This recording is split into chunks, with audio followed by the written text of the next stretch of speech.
पंचाप्सरस तीर्थ में अर्जुन द्वारा अप्सराओं का उद्धार। मुनियों ने पूछा, विशाल नेत्रों वाले सूत जी, दक्षिण समुद्र के तटों पर जो 5 तीर्थ हैं उनका वर्णन कीजिए, क्योंकि मुनि लोग उन तीर्थों की अधिक चर्चा करते हैं।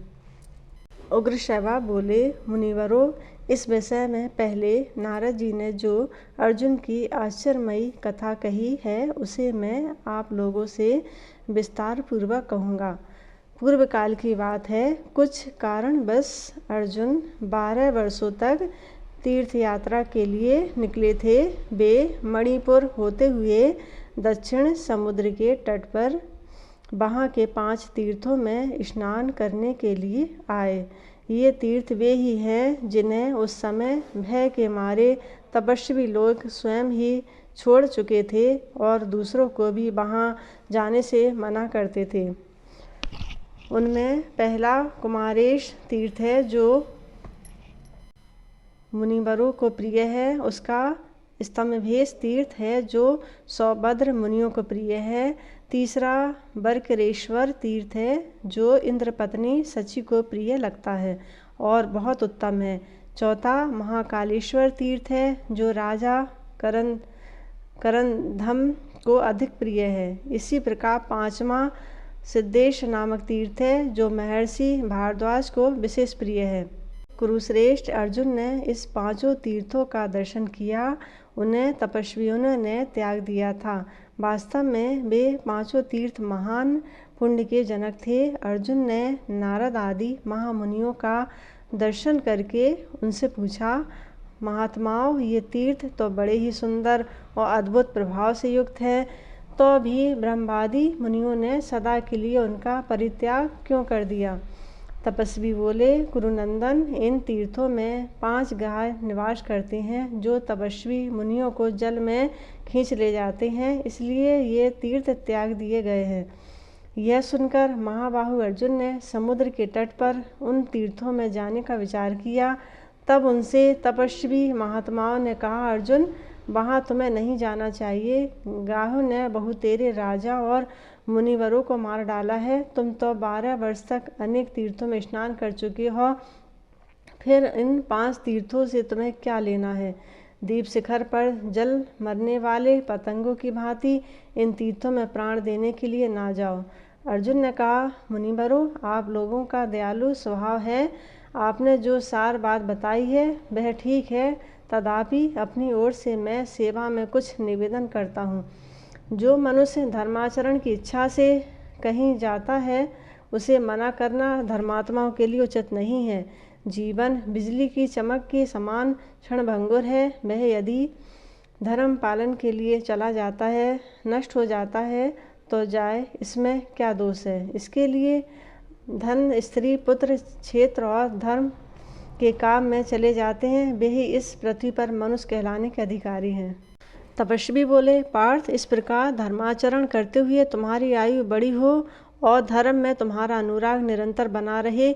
जाओ, अपना मनोरथ सिद्ध करो। मुनिवरों ने ऐसा कहने पर अर्जुन ने उन सबको प्रणाम किया और आशीर्वाद ले सौभद्र महर्षि के उत्तम तीर्थ में जाकर स्नान किया। इसी समय जल के भीतर रहने वाले महान गाय ने नरश्रेष्ठ अर्जुन को पकड़ लिया।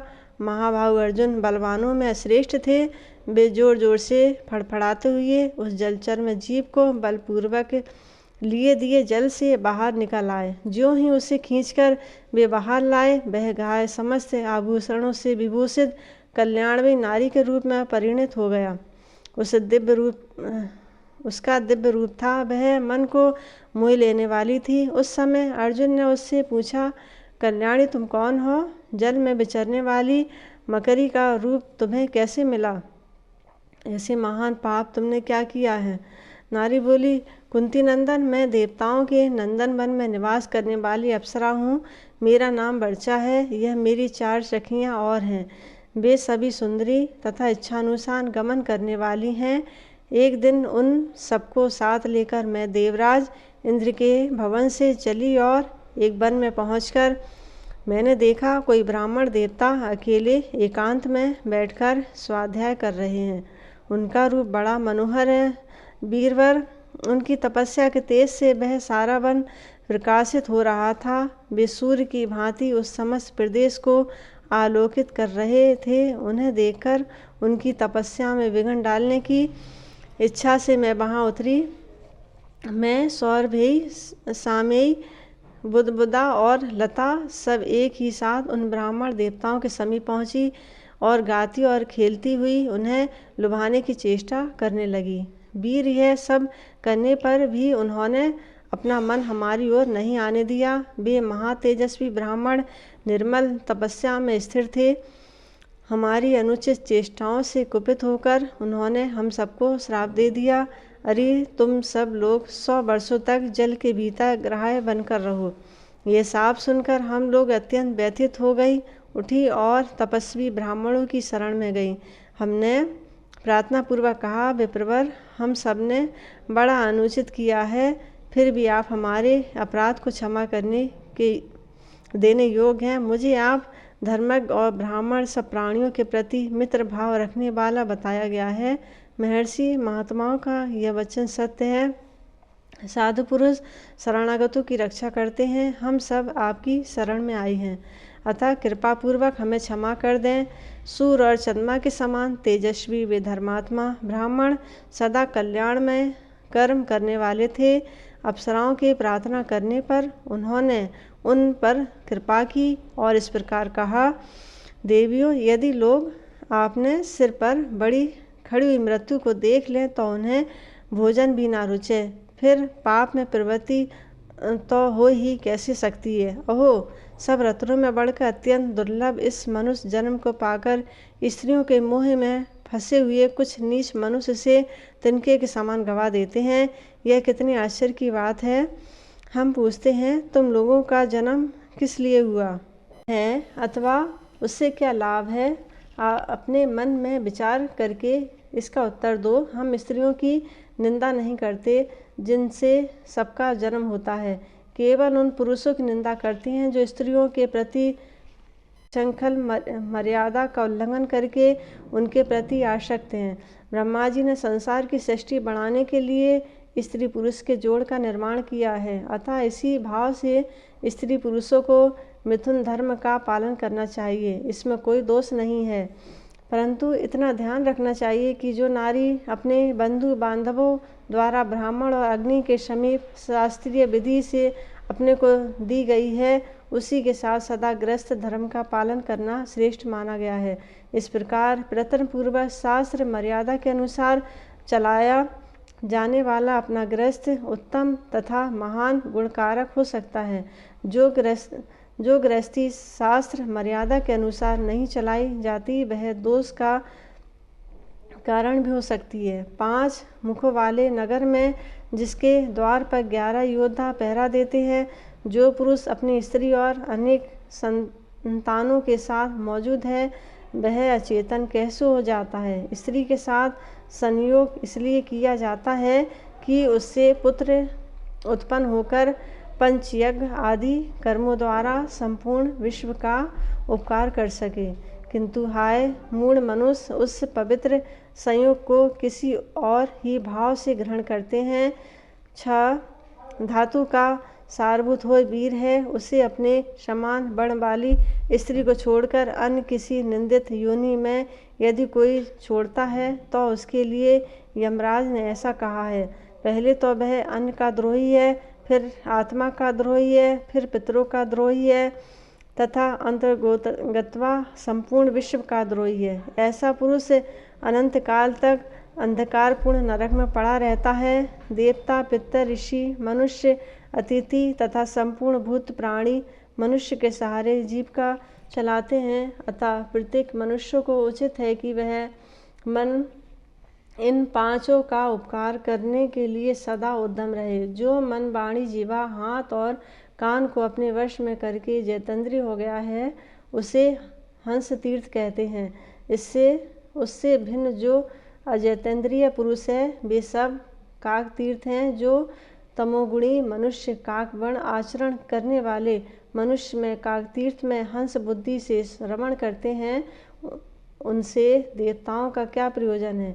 यह ध्यान देकर सोचने की बात है। इस प्रकार संसार का जो निर्माण हुआ है उसे हृदय के भीतर स्मरण रखने वाले पुरुष का मन त्रिलोकी का राज पाने के लिए भी कैसे पाप में प्रवृत्त हो सकता है। अप्सराओं, अन्यायन मनुष्यों के कर्मों का जो यह शास्त्र द्वारा ज्ञात होने वाला परिणाम है उसे मैंने यमलोक में प्रत्यक्ष देखा है। फिर मुझे कैसे मोह हो। तुम लोग वन में जल के भीतर गाय होकर रहोगी और उसमें स्नान के लिए आने वाले पुरुषों को पकड़ोगी। यह कुछ वर्षों तक इस जीवन में रह लेने के पश्चात जब कोई श्रेष्ठ पुरुष तुम्हें जल से बाहर स्थल पर खींच ले जाएगा तब तुम पुनः अपना यह स्वरूप प्राप्त कर लोगी। मैंने पहले कभी हंसी में भी झूठ बात नहीं कही है। जैसे निंदित पेय पदार्थों को पीने अथवा अशुद्ध वस्तु के छूने की शुद्धि प्रायश्चित से होती है, उसी प्रकार इस शाप को भोग लेने से ही तुम्हारी उत्तम शुद्धि हो सकती है।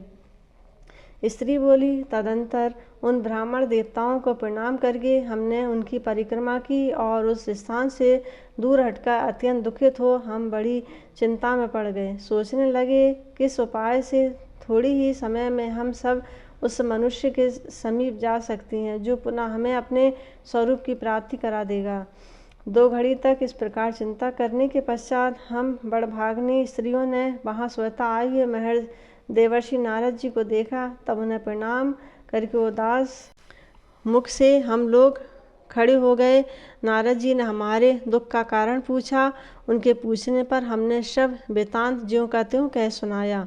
सुनकर वे इस प्रकार बोले, दक्षिण में समुद्र के किनारे जो परम पवित्र और सुंदर 5 तीर्थ हैं वही तुम सब लोग शीघ्र चली जाओ। वहाँ शुद्ध चित्त वाले नरश्रेष्ठ पांडुनंदन अर्जुन तुम सबको इस दुख से छुटकारा दिलाएंगे। बीरवा देवर्षि नारद जी की आवाज़ सुनकर हम सब सखियाँ यहीं आ गई थी। अब तुम उनकी बात सत्य करने योग्य हो। तुम्हारे जैसे साधु पुरुषों का जन्म दीन दुखियों की भलाई करने के लिए होता है। वर्चा की यह बात सुनकर पांडुकुमार अर्जुन ने बारी बारी से सब तीर्थों में स्नान किया और गाय बनी हुई सब अप्सराओं का कृपा पूर्वक उद्धार कर दिया। तदंतर वे अप्सराएं वीर अर्जुन को प्रणाम कर तथा उन्हें अनेकानेक आशीर्वाद देकर आकाश मुड़ गईं।